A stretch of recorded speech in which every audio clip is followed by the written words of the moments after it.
All right, guys, welcome to the end of 2015, and I wanted to chat with you today about your British Columbia Lions. It's been a few funny years for the Lions here, and we end the year with another new head coach, an old new head coach. Ed Wally Buono's back. This probably tells you all you need to know about the state of the Lions.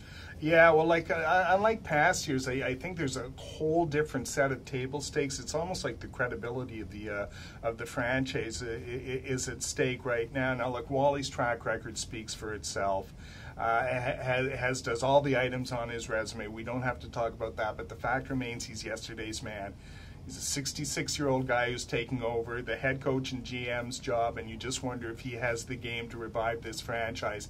It's not like he's stepping into a made bed and, the team had all this. He can build on this great success. He's got to go in and he's got to be the difference maker. He's going to have to fix a team that looked broken. Okay, but a year ago, though, as we were doing this video a year ago, we were talking about the new man coming in, Jeff Tedford, and it was, what a sensational hire. He was going to be the next John Hufnagel or the next Wally Buono.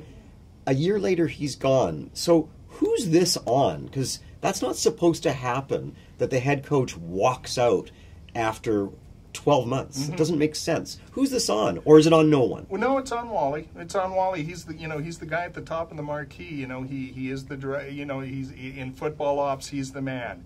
And it stops there. Now, you could diffuse it and point fingers here and point fingers there, but this is Wally's thing. Now, having said all those things, the Lions, it wasn't a completely lost season because the Lions did the one thing that all football franchises need. They found the young quarterback they can build the team around. So that is the one thing that gives them hope going forward.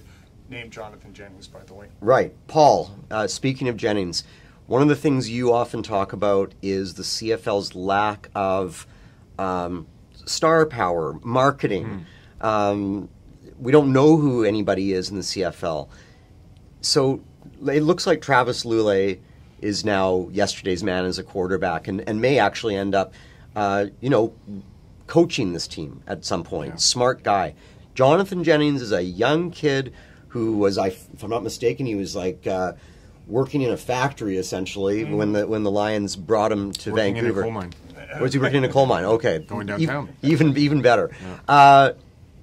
Do you like this, considering you often criticize the league for that, do you like the fact that the Lions have this guy, and how would you market him? No, I hate it, Jonathan. I don't think it's good that they have an exciting young quarterback who can actually throw the ball first. Look, we're talking about yesterday's man a lot. Let's talk about tomorrow's man, and that's Jonathan Jennings. And absolutely, I think it's a must. I look this season. You talked about who it's on with Jeff Tedford. I think a lot of it's on Dennis Skalski. Not particularly, obviously hiring a coach, but this team, from a relevancy point of view, has been spiraling down. Smallest crowd in 13 years. Not an atmosphere there. People talking about all sorts of other things to do on a weekend besides going to the Lions game. And I think it's part and parcel. It starts with who's on the field, but the team also has to create some buzz again. The Wally situation is interesting to me only because they have tried to go with the young coordinator in Mike Benavides, and it didn't work. They tried to go with a big name out of college football in Jeff Tedford, and it didn't work. So while we can look at Wally as yesterday's man, he has a proven track record as a coach of developing young quarterbacks. And it kind of stopped when he left, and I know part of that is injuries with Travis Lulay. But if Wally Buono can recapture that magic a little bit and has a good hand on what Jonathan Jennings is going to be as a quarterback, then this team will not only win on the field, I think they'll bring the fans back as well.